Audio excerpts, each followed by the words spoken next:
श्रीमद् भगवद गीता 12वां अध्याय और 12वां श्लोक। अब इस 12वें श्लोक में भगवान जो है अर्जुन को भक्ति का मर्म बता रहे हैं कि असल में भक्ति के रास्ते पर हमें किन किन चीजों की समझ होनी चाहिए और किन किन चीजों का ध्यान रखना चाहिए और किस चीज का क्या महत्व होता है उसको समझना चाहिए। तो इसमें कह रहे हैं श्रेयो हि ज्ञानम अभ्यासात ज्ञानात ध्यानम विशिष्यते ध्यानात कर्म फल त्यागत त्यागात शांतिर अनंतरम। अब देखिए बिल्कुल साफ साफ समझा रहे हैं कि प्रभु प्राप्ति के रास्ते पर, भक्ति के रास्ते पर कौन सी चीज कितनी श्रेष्ठ है। श्रेयो, श्रेयो का मतलब है श्रेष्ठ। श्रेयो ही ज्ञानम अभ्यासात, कह रहे हैं कि साधारण अभ्यास करने से पहले हमें ज्ञान होना चाहिए किसी चीज। अब देखिए कोई आदमी अगर भगवान का ध्यान करता है और उसे पता ही नहीं कि ध्यान कैसे करना है, तो उसका ध्यान, उसका अभ्यास फलीभूत नहीं हो सकता। कुछ भी करना हो, चाहे किसी ने माला जपनी हो, किसी ने व्रत रखना हो, किसी ने कुछ भी करना हो, उसकी थ्योरेटिकल अंडरस्टैंडिंग जब तक नहीं होगी तब तक वो कर्म जो हम कर रहे हैं, अभ्यास जो कर रहे हैं, हम प्रैक्टिस कर रहे हैं, रेपिटेशन कर रहे हैं, वो ज्यादा अच्छी तरह फलीभूत नहीं हो सकता। मतलब कि जैसे किसी ने अगर सत्संग के रास्ते पे चलना हो तो जब तक वो गुरु दीक्षा नहीं देगा और वो कहेगी कि मैं अपनी मर्जी से ध्यान लगा लेता हूँ, अपनी मर्जी से कोई मंत्र पढ़ लेता हूँ, तो वो फलीभूत नहीं होगा। तो कह रहे हैं कि पहले हमें थ्योरी समझ में आनी चाहिए। यहाँ पर ज्ञान का मतलब है सिस्टम, थ्योरी। कोई भी अभ्यास करने से पहले हमें उसकी थ्योरी समझ में आनी चाहिए। तो इसका मतलब क्या हुआ कि थ्योरी अभ्यास से ज्यादा श्रेष्ठ। अब हमें थ्योरी समझ में आ गई। श्रेयो ही ज्ञानम अभ्यासात, अभ्यास करने से ज्यादा श्रेष्ठ है उसकी थ्योरी को जानना।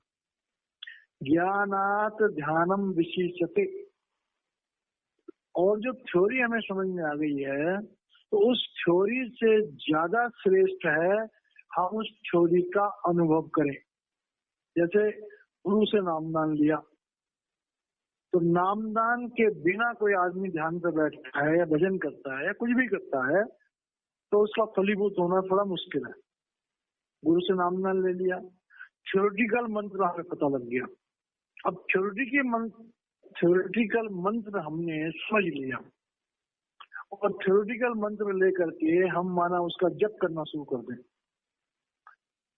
तो उससे ज्यादा श्रेष्ठ है कि हम ध्यान लगाते हैं। ध्यान किससे लगता है? मन के द्वारा। किससे लगता है? आत्मा के साथ। तो मतलब क्या हुआ कि हमने अभ्यास किया, वो हमारा शारीरिक क्रिया थी। तो मतलब शरीर और इंद्रियों से ज्यादा श्रेष्ठ क्या हो गया? मन। क्योंकि पहला थ्योरेटिकल ज्ञान हम मन से समझते हैं और मन से श्रेष्ठ क्या हो गया? आत्मा। क्योंकि ध्यान हम आत्म शक्ति के साथ लगाते हैं। बिल्कुल सिस्टमेटिक बता रहे हैं कि हमारी इंद्रियों से श्रेष्ठ क्या है? मन। मन से श्रेष्ठ क्या है? आत्मा। मन से हम किसी ज्ञान को समझते हैं, आत्मा से उसको हम ध्यान लगाते हैं। अपने आत्मा का जो बाहरी रूप है ध्यान, उसको हम लगाते हैं अंदर में, तो वो श्रेष्ठ है। ध्यानात कर्म फल त्याग। अब कोई आदमी, किसी ने गुरु से नामदान भी ले लिया, वो भजन सिमरन भी करता है, ध्यान भी लगाता है, लेकिन अगर उसके मन में दुनिया की इच्छाएं हैं, उसके मन में ये महाराज जी मुझे ये दे दो, महाराज जी मुझे ये दे दो, महाराज जी मुझे ये दे दो, और वो ध्यान लगाता है, अच्छा जीवन बिताता है, भजन सिमरन करता है, लेकिन उसका दुनिया की तरफ जो है उसका ध्यान, तो फल चाहता है, मेरा जीवन श्रेष्ठ हो जाए, मेरे बाल बच्चे राजी रहें, मेरे घर में संपन्नता आ जाए, तो कह रहे हैं वो उस ध्यान का बेनिफिट भी उसको नहीं मिलेगा। तो कह रहे हैं ध्यानात कर्म फल त्याग निष्काम कर्म योग, बिल्कुल स्टेप बाय स्टेप है कि बिना गुरु के कोई अभ्यास नहीं हो सकता। गुरु मिल जाए उसके बाद ध्यान जब तक नहीं लगाएंगे, आत्मिक शक्ति के साथ नहीं जुड़ेंगे, तब तक कोई फायदा नहीं। हम माना हमने ध्यान भी लगा लिया, लेकिन हमने गुरु से मांगते ही रहे कि भाई ये दे दे, वो दे दे, वो दे दे, हमारे कर्म का फल दे दे, हमने सेवा करी हमें बेनिफिट दे दे। तो कह रहे हैं कर्म फल जो है जब तक उसकी चाह रहेगी तब तक हम सकाम कर्मों में फंसे रहेंगे। तो मतलब क्या हुआ कि निष्काम कर्म योग। तो क्या मतलब हुआ कि सबसे पहले हमारी जिंदगी में एक गुरु होना चाहिए। गुरु ऐसा होना चाहिए जिसको वास्तविक ज्ञान आता हो। गुरु से हम दीक्षा लें, दीक्षा लेने के बाद उस दीक्षा के मुताबिक हम भजन सिमरन करें। भजन सिमरन करके हम अंतर में गुरु के नूरी स्वरूप से जुड़े और बाहर की जिंदगी में दुनिया की आसक्तियों से त्याग करें। प्रभु से दुनिया न मांगे। जब हम प्रभु से दुनिया नहीं मांगेंगे तो कह रहे हैं त्यागात शांतिर अनंतरम। जो भगवान से, जो अपने गुरु से दुनिया नहीं मांगता है तो भगवान उसे क्या देता है, उसे सचखंड का राज देता है, उसे सचखंड भेजने का प्रोग्राम कराता है। जब हमारे अंदर से दुनिया की चाह खत्म हो जाती है तो प्रभु हमें क्या करता, परम शांति में भेजता है। और परम शांति कहाँ है, सचखंड में। तो कह रहे हैं अगर किसी भी मनुष्य को सचखंड जाना है तो उसके लिए सीधा रास्ता है, अपनी जिंदगी में एक सच्चा गुरु धारण करो। गुरु की थ्योरी को पहले समझो, गुरु की थ्योरी समझ गई उसके बाद अभ्यास करो। अभ्यास करके अपनी आत्मा के साथ अपने मन को जोड़ो और अभ्यास करने के बाद दुनिया की चाह मत करो, क्योंकि अभ्यास करने के बाद अगर दुनिया की चाह करोगे तो दुनिया मिलेगी। इसीलिए सत्संगी के जीवन में दिन ब दिन कोई ना कोई डेवलपमेंट होती रहती है। सत्संगी कभी भूखा नहीं मरता। सत्संगी के घर में कुछ ना कुछ बरकत पड़ती रहती है, कुछ ना कुछ उसे मिलता रहता है। लेकिन सत्संगी ने अगर मांगने की इच्छा करी तो उसके भजन सिमरन का सारा फल खत्म हो जाता है। अगर सत्संगी ने मांगने की इच्छा नहीं करी तो फिर उसको स्वर्ग मतलब वैकुंठ का, सचखंड का परमिट मिल जाता है। तो भगवान कह रहे हैं कि इस तरह से हमें इस रास्ते पर चलना चाहिए। अब हम सत्संगी बन गए, तो सत्संगी बनने के बाद हमारा जीवन कैसा होना चाहिए, कौन कौन से गुण होने चाहिए हमारे अंदर जो हम सचमुच में सत्संगी कहलाएं। अब इस श्लोक में जो है भगवान बता रहे हैं कि एक सत्संगी के, एक भक्त के लिए, एक जो सचखंड जाना चाहता है उसके अंदर कौन कौन से गुण होने चाहिए। तो ये है श्लोक नंबर 13 और 14। अद्वेष्टा सर्वभूतानां मैत्रः करुण एवच निर्ममो निरंकारः सम दुःख सुखम क्षमी संतुष्टः सुकृतम योगी यत आत्मा दृढ़ निश्चयः मयि अर्पितम मनोबुद्धि यो मद्भक्त समे प्रियः। भगवान कह रहे हैं कि परमात्मा सबसे ज्यादा किसको प्यार करता है, गुरु सबसे ज्यादा किसको प्यार करता है, तो कह रहे हैं उसको प्यार करता है जिसमें ये गुण होते हैं। पहला गुण क्या है, अद्वेष्टा। अद्वेष्टा का मतलब हम किसी इंसान से द्वेष न करें। दुनिया में देखो, जिससे हमारे विचार मिलते हैं उसको हम प्यार करते हैं, जिसके विचार नहीं मिलते उससे हम द्वेष करते हैं, दुर्भावना रखते हैं उसके लिए। तो हमारी किसी भी इंसान के लिए दुर्भावना नहीं होनी चाहिए, चाहे वो कितना ही बुरा क्या इंसान करे। अद्वेष्टा सर्वभूतानाम। अब देखिए छोटी छोटी बातें देखिए कि हम इंसानों के साथ तो करते ही करते हैं, हम जानवरों के साथ भी करते हैं। घर में कुत्ता आ जाता है तो कई बार हम करके भगा देते हैं उसको। तो हम किसी भी सर्वभूतानाम का है, सर्वभूतानाम। महाराज कृपाल सिंह जी का जिक्र आता है, जब मानव केंद्र बन रहा था तो खुदाई चल रही तो वहां सांप निकलते थे। तो महाराज जी ने कहा खबरदार कोई सांप को मारेगा नहीं, उनको उठाओ डंडी से लेकर के उनको जंगल में छोड़ के आओ, तुम उनके घर तोड़ रहे हो। तो मतलब ये सोचो कि रूहानियत के रास्ते पे चलते समय हम किन चीजों का ध्यान, अद्वेष्टा सर्वभूतानाम, हमारा किसी के साथ भी द्वेष नहीं होना चाहिए। मैत्र, सबके साथ हमारा मित्र का भाव होना चाहिए, मैत्री भाव होना चाहिए। करुणा, हमें सबके लिए दया होनी चाहिए। निर्ममो, और सब कुछ करते हुए हमारा किसी के साथ में ममता का हिसाब नहीं होना चाहिए, ये नहीं हमारा अटैचमेंट हो जाए किसी के साथ। निर्ममो, ममता रहित। निरहंकार, हमें कोई अहंकार नहीं होना चाहिए। सम दुख सुख क्षमी, अब हमारी जिंदगी में दुख है या सुख है, हमें प्रभु का शुक्र करना चाहिए। क्षमी, हमें सबको क्षमा कर देना चाहिए। कोई हमें गाली दे, कोई हमारा नुकसान करे, कोई हमारी बुराई करे, कोई हमारी बदनामी करे, जो मर्जी कोई आदमी करे, हमें उसको क्षमा कर देना चाहिए। अब इसके पीछे एक बहुत बड़ा सिद्धांत है। कोई कहेगा बड़ी बुरी बात है, कौन क्षमा करता है? नहीं, बिना प्रारब्ध के कोई हमें गाली नहीं दे सकता, बिना प्रारब्ध के कोई हमारा धन नहीं छीन सकता, बिना प्रारब्ध के कोई हमारा नुकसान नहीं कर सकता। तो प्रारब्ध के अनुसार अगर किसी ने हमारे साथ बुराई करी है तो उसने हमारा छुटा कर दिया, खत्म, हम उसको क्षमा कर दें। उसके बाद संतुष्ट, अब संतुष्ट लफ्ज जो है बड़ा इंपॉर्टेंट है। संतुष्ट का मतलब होता है कि प्रारब्ध के आधार पर जिंदगी जीना, प्रारब्ध के आधार पर जिंदगी जीना। सुदामा के बारे में क्या कहा जाता है कि वो प्रारब्ध से जो कुछ मिलता था उसी पर संतुष्ट हो जाते थे। जब प्रारब्ध के ऊपर हम संतुष्ट हो जाते हैं, हमने क्रियामान कर्मों को इस्तेमाल नहीं किया, हमारे प्रारब्ध कट गए। अब प्रारब्ध में हमें खाना मिले न मिले, कम मिले ज्यादा मिले, तो प्रारब्ध के हिसाब से जो मिले उस पर संतुष्ट होना चाहिए। तो हमारी जिंदगी की सारी ही मुसीबतें खत्म हो जाएंगी। अगर हम बीमार हैं कोई दिक्कत नहीं, प्रारब्ध है। गरीब है कोई दिक्कत नहीं, प्रारब्ध है। तो प्रारब्ध के हिसाब से जो हमें आसानी से प्राप्त हो जाता है उससे हमें अपना जीवन चलाना चाहिए। तो संतुष्ट है सततम। अब ये कहा कि संतुष्ट ये नहीं कि कभी अपने मन को समझा के संतुष्ट हो, हमेशा ही संतुष्ट होना चाहिए। जो भी प्रभु हमें दे रहा है, जैसे हालात में रख रहा है, हमें संतुष्ट होना चाहिए।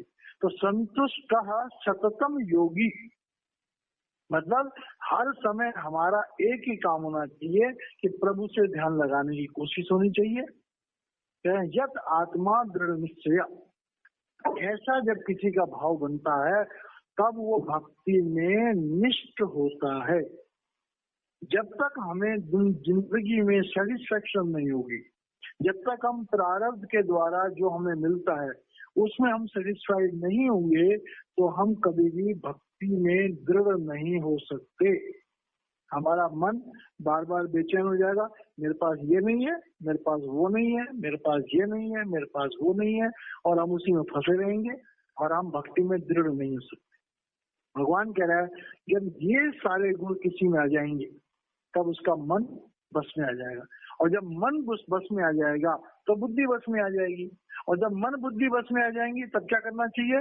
मई अर्पितम मनोर बुद्धि ही। जिस इंसान के मन और बुद्धि उसके कंट्रोल में आ गए, फिर वो इंसान अपने मन और बुद्धि को मुझे सौंप दे, मतलब अपने मन और अपनी बुद्धि को अपने गुरु के चरणों में सौंप दो। अब ना हमारा मन हमें तंग कर रहा है, ना हमारी बुद्धि हमें तंग कर रही। यह मद भक्त समय प्रिया, कह रहे ऐसा जो कर पाता है वही मेरा सच्चा भक्त है। और सच्चे भक्त की क्या पहचान है? कि मैं स्वयं भक्त के हृदय में विराजमान रहता हूँ। भगवान क्या कहते हैं कि जो मेरा सच्चा भक्त है उस भक्त के हृदय में मैं हर समय विराजमान रहता हूँ। फिर मेरा घर सचखंड की बजाय मेरा घर अपने भक्त का हृदय बन जाता है। और फिर हर समय परमात्मा उसके अंदर विराजमान होता है, हर समय गुरु उसके अंदर विराजमान होता है, फिर वो चलता फिरता हरि मंदिर बन जाता है। तो ऐसा भक्त को होना चाहिए। अब ऐसा जब भक्त को होना चाहिए तो जिंदगी में फिर हम दूसरे लोगों से किस तरह से व्यवहार करेंगे। जो इतना इतना अच्छा भक्त होगा वो दुनिया में कैसा व्यवहार करेगा उसके बारे में बस है। यस्मात् न उद्यजेत लोको लोकात् न उद्यजेत च यः हर्ष अमर्ष भय उद्वेगे मुक्तो यह सह चमे प्रिय। कह रहे हैं जब एक इंसान ऐसी अवस्था में पहुंच जाता है तब वो क्या होता है कि वो कभी भी उद्वेग में नहीं आता। उद्वेग का मतलब होता है जोश में आना। उद्वेग का मतलब होता है कि एकदम अपनी बुद्धि को जैसा हम एकदम परेशान हो जाते हैं। हम कह रहे मेरा दिमाग काम नहीं कर रहा है, मैं बहुत परेशान हूँ। ऐसा कभी नहीं होता। चाहे कोई इंसान उसे परेशान करने की कोशिश भी करे, वो इंसान कभी भी परेशान नहीं होता, कभी भी अपना माइंड का बैलेंस नहीं खोता, वो इंसान कभी विचलित नहीं होता। फिर उसकी जिंदगी में हर्ष अमर्ष, क्या उसकी जिंदगी में खुशी का मौका हो और क्या उसकी जिंदगी में दुख का मौका। भय उद्वेग मुक्तो, फिर उसे किसी चीज का कोई भय नहीं है, किसी चीज की कोई चिंता नहीं है और वो भय और चिंता से मुक्त है। यह है सत्य में प्रिय। भगवान कह रहे हैं कि ऐसा जो करता है वो मुझे प्रिय है। अब ये सब उसकी क्वालिटियां बता रहे हैं। अब अगली क्वालिटी क्या बता रहे हैं? अनपेक्ष सुचिर दक्ष उदासीनो गत व्यथ सर्वारंभ परित्यागी यो मद भक्त समय प्रिय। और भक्त की और एक पहचान बता रहे हैं कि अनपेक्ष, अनपेक्ष मतलब होता है कि वो कोई इच्छा नहीं करता। सुचि, उसका जीवन पूर्ण पवित्र होता है। दक्ष, दक्ष मतलब प्रवीण, वो दुनिया के जितने भी काम होते हैं उनमें प्रवीण होता है। प्रवीण का मतलब उनके सही काम को जानता है। उदासीन, उदासीन का मतलब होता है वो ज्यादा किसी के साथ आसक्ति नहीं रखते, वो पक्षपात नहीं करता। गत व्यथा, उसकी जिंदगी में कोई दुख भी नहीं होता। सर्वारंभ परित्यागी, वो जिंदगी में जो भी काम करता है उसके फल की इच्छा नहीं करता। जो भी काम करता है वो प्रभु को समर्पित करके रहता है। यो मद भक्त समय प्रिय। भगवान कह रहे हैं ऐसा गुण जिनमें होता है वही मेरा सच्चा भक्त है। अगर कह रहे हैं यो न हर्षति न द्वेष्टि न सोचती न कांक्षति शुभ अशुभ परित्यागी भक्ति मान्या समय प्रिय। अब कह रहे हैं यो न हर्षति न द्वेष्टि, कह रहे हैं जो इंसान कुछ प्राप्त होने पर बहुत ज्यादा खुश नहीं होता, कोई चीज का नुकसान हो जाए तो बहुत ज्यादा रोता नहीं है, कोई परेशानी आ जाए तो बहुत ज्यादा शोक नहीं करता, कभी गरीबी आ जाए या कोई चीज की कमी आ जाए तो उसकी ज्यादा इच्छा नहीं करता। तो उसकी जिंदगी में अच्छा हो जाए क्या बुरा हो जाए वो किसी चीज की परवाह नहीं करता। वो तो सिर्फ ये देखता है कि भाई मेरा ध्यान जो है वो अपने परमात्मा की तरफ लगा रहे और वो संसार की सारी चीजों से मुक्त रहता है। कह रहे ऐसा मेरा सच्चा भक्त होता है। ये भक्त की निशानियां सारी। समः शत्रौ च मित्रे च तथा मान अपमानयो शीतोष्ण सुख दुखेषु समः संग विवर्जित। अब कहते मेरा सच्चा भक्त तो क्या होता है? समः शत्रौ च मित्रो च, उसका कोई शत्रु हो उसका भी भला चाहता है, उसका मित्र हो उसका भी भला चाहता है। उसको कहीं मान मिल जाए तो भी ठीक, कहीं उसका अपमान हो जाए तो भी कोई फर्क नहीं पड़ता। सर्दी का मौसम हो या गर्मी का मौसम हो उसे कोई फर्क नहीं पड़ता। जैसे मर्जी हालात हो वो हर हालात में जो है वो प्रभु की तरफ अपने ध्यान को लगाए रखता है, न किसी से आसक्ति करता है न किसी से द्वेष करता है। ऐसा मेरे भक्त में गुण होता है। और क्या होता है? तुल्य निंदा स्तुति मौनी संतुष्टो येन केनचित अनिकेतः स्थिरमति भक्तिमान में प्रियो न रहा। तुल्य निंदा स्तुति। अब कह रहे हैं कि चाहे कोई उसकी निंदा करे और चाहे कोई उसकी पूजा करे, वो दोनों चीजों को सम्मान देता है, वो हर हाल में संतुष्ट रहता है।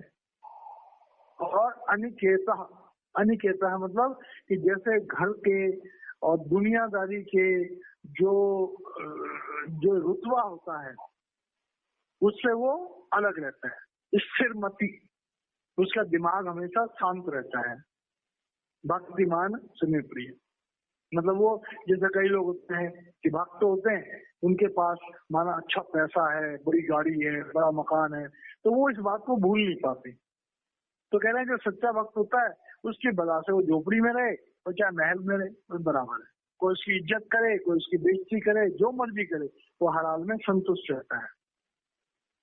हमारे कह रहे हैं ये तो धर्म अमृतम इदम यथा उत्तम परिपाशते श्रद्धाना मत परमा भक्ता ते अतीव में प्रिय।